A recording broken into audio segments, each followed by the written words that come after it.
Milagro de amor de Bárbara Cartland, capítulo 8. Al ver a Dorinda, Maximus Kirby se adelantó con una sonrisa en los labios. Estoy de regreso, y tengo tanto que agradecerle. Ella le hizo una señal como para que no siguiera hablando.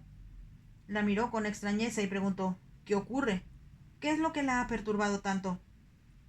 Le resultaba increíblemente difícil recobrar el uso de la voz, pero de alguna forma lo logró. Tengo que decirle algo. ¿De qué se trata? Creyó que las palabras jamás saldrían de sus labios, pero sin saber cómo se oyó decir: Letty se ha ido con la hermana Teresa. ¿Se ha ido? Su tono era cortante. La hermana Teresa se ha llevado a Letty a Sarawak. Ella lo siente mucho, pero no desea casarse con usted.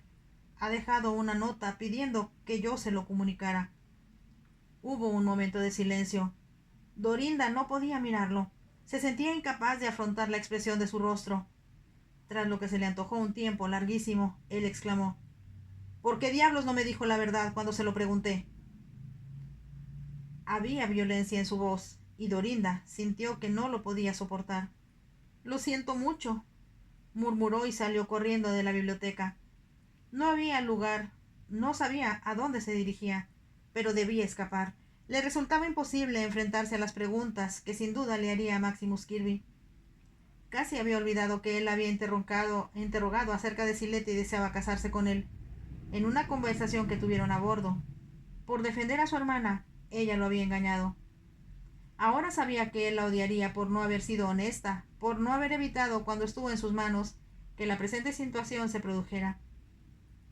De no haber mentido aquella vez, quizá él hubiera podido evitar de manera inteligente que Letty llegara a Singapur, ahorrándose así la humillación que ahora debía sufrir. ¿Por qué fui tan estúpida, tan deshonesta?, se preguntó a sí misma. Sin tener absoluta conciencia de lo que hacía, fue a su habitación, cogió su sombrero y su bolso y bajó corriendo la escalera. Había un carruaje ante la puerta. Subió y ordenó: A las oficinas del puerto, por favor. Mientras avanzaban por la calle, Dorinda solo tenía noción de su propio abatimiento. Comprendía que debía regresar de inmediato a su hogar, no solo para enfrentarse a la ira de Maximus Kirby, sino porque era imposible y absurdo que siguiera hospedándose en su casa. Era muy probable que él, después de lo ocurrido, se negara a dirigirle la palabra, pero aún así, ella era una mujer soltera, por lo tanto, su obligación era abandonar Singapur cuanto antes.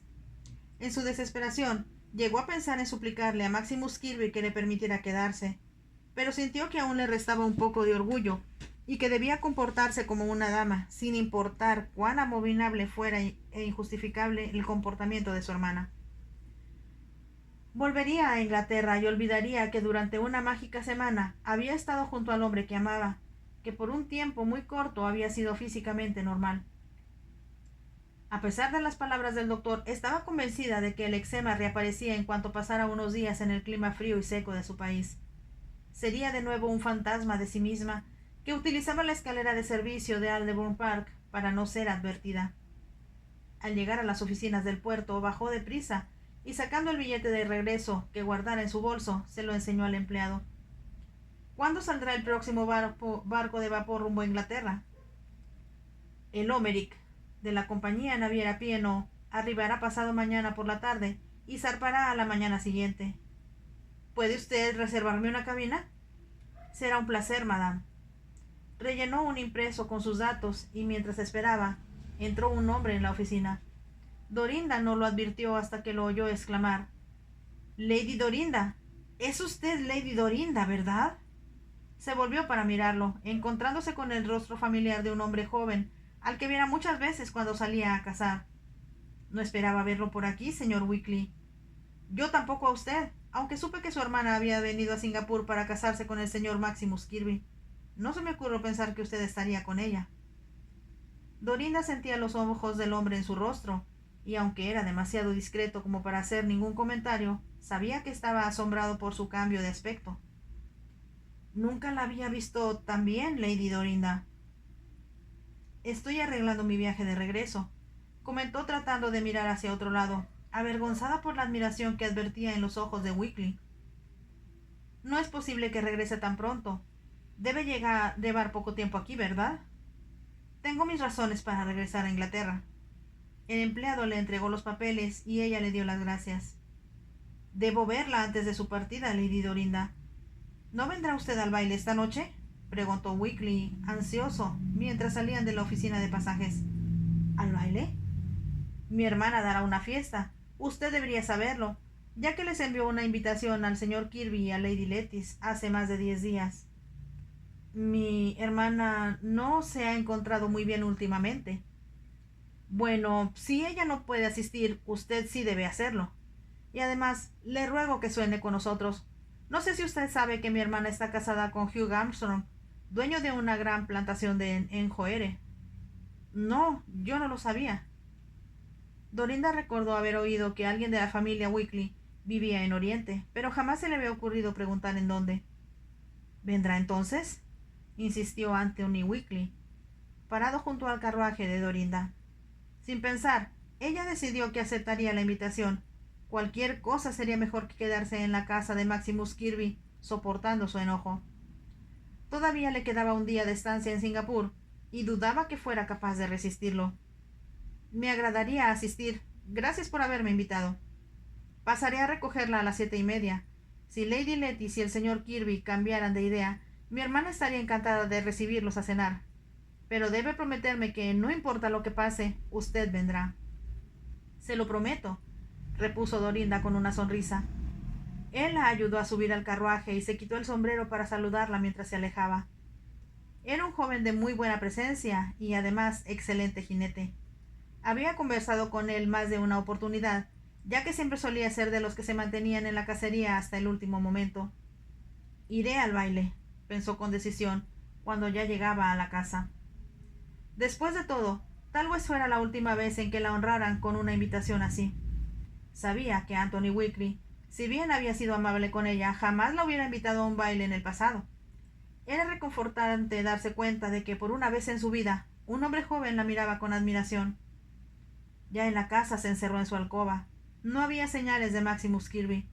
Supuso que, al haberse hallado ausente el día anterior, posiblemente tuviera innumerables negocios que atender. Además, trataría de estar fuera para no verla. Pidió que le llevaran una taza de té, y después del baño, comenzó a vestirse con tiempo suficiente para estar lista cuando llegara Anthony Weakley. Se cepilló el cabello frente al espejo. Ahora podía peinárselo como quisiera. En un impulso se lo recogió en lo alto de la cabeza, con innumerables rizos, moda que le daba altura, además de acentuar la hermosa línea de su cuello. Solo por esta noche seré Cenicienta, iré al baile, si no tan hermosa como Letty, al menos bonita y atractiva. Una mujer con una piel tersa y sin manchas, una mujer con la que cualquier hombre estaría dispuesto a bailar. Fue al cuarto de Letty, abrió el guardarropa. Como supuso, su hermana se había llevado muy pocas de sus cosas de su ajuar. Solo faltaban los vestidos más sencillos. Dorinda suponía que la hermana Teresa le había explicado que todos los demás modelos elegantes provenientes de Bond Street no serían de ninguna utilidad en la misión de Sarawak. Conociendo perfectamente lo que le quedaba, alargó la mano y cogió un vestido de crepé y tul verde, que le gustaba más que los demás. El color le recordaba el pequeño dragón que le regalara Maximus Kirby. Pero enseguida su mente desechó la idea de pensar en él. Se puso el vestido y fue hasta el espejo. Revelaba cada línea de su figura y se abría en grandes pliegues debajo de la rodilla. Por la parte de atrás caía el tul sujeto en la cintura con un lazo de terciopelo. Al verse en el espejo, observó que el verde acentuaba la blancura de su piel, a la vez que realzaba el color de sus ojos. Era una persona muy diferente a aquella mujer gris y opaca que abandonara Inglaterra acompañando a Letty. Recordó que había un bolsito de satén que hacía juego con el vestido. Abrió el cajón del tocador, y cuál no sería su asombro al notar que su hermana había dejado todas las perlas, así como el hermoso collar de mariposas con sus rubíes, diamantes y esmeraldas. Pero había algo más, un prendedor, una media luna de diamantes que perteneciera a su madre y que a veces le prestaba a Letty para alguna fiesta. Había sido el regalo de bodas de la condesa a su hijo menor. Sería estúpido gastar dinero que tu padre no podría pagar en un regalo caro, le había dicho Letty. Por eso será mejor que te quedes con mi prendedor de diamantes. Gracias, mamá, había murmurado Letty indiferente. Si el señor Kirby te llena de joyas, puedes devolvérmelo. Lo echaré de menos. ¿Cómo ha podido dejarlo?, se preguntó Dorinda. Decidió que lo mejor sería llevar el broche de su madre, mas cuando lo puso en su mano, pensó que podía usarlo una vez más y se lo puso. ¿Qué podría hacer Maximus Kirby con todas aquellas joyas? ¿Las vendería? ¿O las entregaría a la próxima mujer que eligiera por esposa? Evitó pensar en un próximo matrimonio de Maximus. Una vez que ella abandonara Singapur, le sería difícil saber nada acerca de él. Las noticias de su matrimonio o cualquier decisión que él tomara difícilmente llegarían a Aldeburgh Park. Dorinda cerró el cajón del tocador y regresó a su cuarto. Miró el reloj. Eran las 7:30 y decidió bajar a la sala. Nadie se encontraba en la planta, excepto los sirvientes. Poco después escuchó el ruido de un carruaje que se aproximaba. Era Anthony Weakley. Dorinda salió antes que él tuviera tiempo de descender. «¿Ha decidido venir?», exclamó el joven. «Temía que hubiese cambiado de parecer. Mi hermana está deseando conocerla. Le he hablado de usted».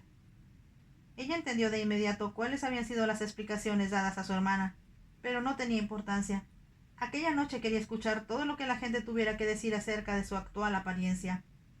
Quería que le aseguraran que era bonita, que el vestido era exactamente para ella, y olvidar que en el futuro el frío y el viento volverían a convertirla en una muchacha que inspiraba lástima y a la que todos trataban de evitar.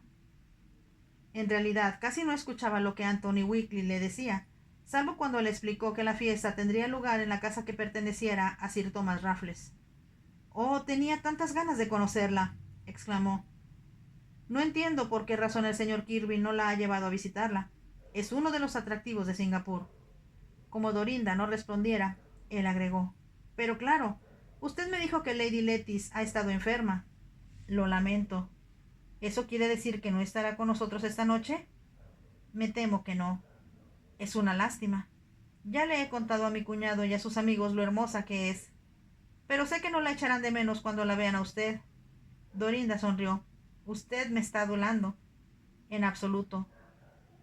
No tenía idea de que fuera usted tan bonita». «¿Le parezco impertinente?» Las últimas palabras fueron dichas con miedo de ofenderla. «Aprecio sus cumplidos, señor Weakley», respondió ella modestamente. La cena, a la cual asistieron numerosos invitados, podría haber sido muy amena si Dorinda no hubiera estado consciente todo el tiempo de un dolor horrible en su pecho, como si cargara una pesada piedra. Hizo todos los esfuerzos posibles para no pensar en Maximus Kirby, pero aún así, cada suspiro parecía motivado por él. No habría sido humana si no se hubiese dado cuenta de que, desde el momento en que pisó la mansión Raffles, se vio rodeada por la general admiración. Anthony Weakley le presentó a todos con tal orgullo que parecía que fuera el responsable de su aspecto. Recibió halagos de los jóvenes oficiales navales, de 2 plantadores y de los funcionarios del gobierno. Se reunían a su alrededor, deseosos de ganar una sonrisa suya. Se percató de que algunas de las muchachas jóvenes y otras que no lo eran tanto estaban molestas. Pero aquella noche los sentimientos de los demás no le importaban. «Es mi última obra», se dijo a sí misma. «Pasado mañana me habré ido». Los invitados se acercaron a la pista de baile antes que llegaran los demás comensales, y Anthony Weakley pidió que le concediera la primera pieza. Resultaba estimulante poder bailar sabiendo que era una buena bailarina y que además era la que lucía el vestido más bonito. Resultaba aún más emocionante darse cuenta de que los hombres discutían para ver quién anotaba su nombre para la pieza siguiente, y que viendo que ya no había lugar, prepararon una lista extraoficial.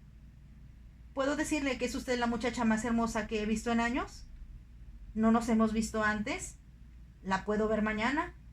¿Sería tan amable de concederme otra pieza?». Respondió 1000 veces las mismas preguntas, pero por ser la primera vez que le ocurría, había cierto encanto también en ello. Fue al comedor para tomar algo. El dolor en el pecho no le había permitido probar bocado. Bebió champaña y comprobó que le ayudaba a olvidarse de las dudas y de los temores que la perseguían sin compasión, impidiéndole disfrutar de su éxito en toda su magnitud. Ya era tarde y estaba en el salón de baile rodeada de media docena de hombres jóvenes, esperando que comenzara la siguiente pieza, cuando sus ojos se sintieron atraídos hacia el otro extremo de la sala. Y entonces lo vio.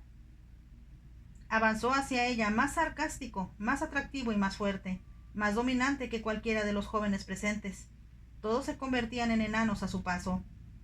Ambos se miraron, y por un momento las voces de los jóvenes que la rodeaban se desvanecieron para Dorinda. Al verlo llegar, Anthony Weasley le dijo: «Señor Kirby, me alegro mucho de que haya podido venir al fin. Ha sido maravilloso para nosotros poder estar en compañía de Lady Dorinda, aunque les hemos echado de menos a usted y a Letty». Dorinda sintió que se paralizaba y se dio cuenta de que Maximus Kirby también parecía alterado. No se tomó el trabajo de responder a Anthony Weasley y ni siquiera lo miró. Sus ojos estaban fijos en Dorinda, y entonces, al iniciarse la música, la tomó en sus brazos. «Esta es nuestra pieza», dijo. Antes de que el joven a quien le correspondía pudiera decir palabra, se la llevó al centro de la pista. Dorinda se sentía consciente del brazo que la rodeaba y de su mano en la de él, pero no se atrevía a mirarlo. Le hubiera sido imposible, aunque su vida dependiera de ello. Maximus Kirby logró abrirse paso entre las parejas que bailaban hasta el extremo opuesto del salón. Cuando estuvieron allí, la cogió del brazo con fuerza y la condujo hasta el jardín. Dorinda quiso protestar y explicarle que no podía ir con él, pero al mismo tiempo tuvo conciencia de que se sentía débil y que no podía hacer otra cosa que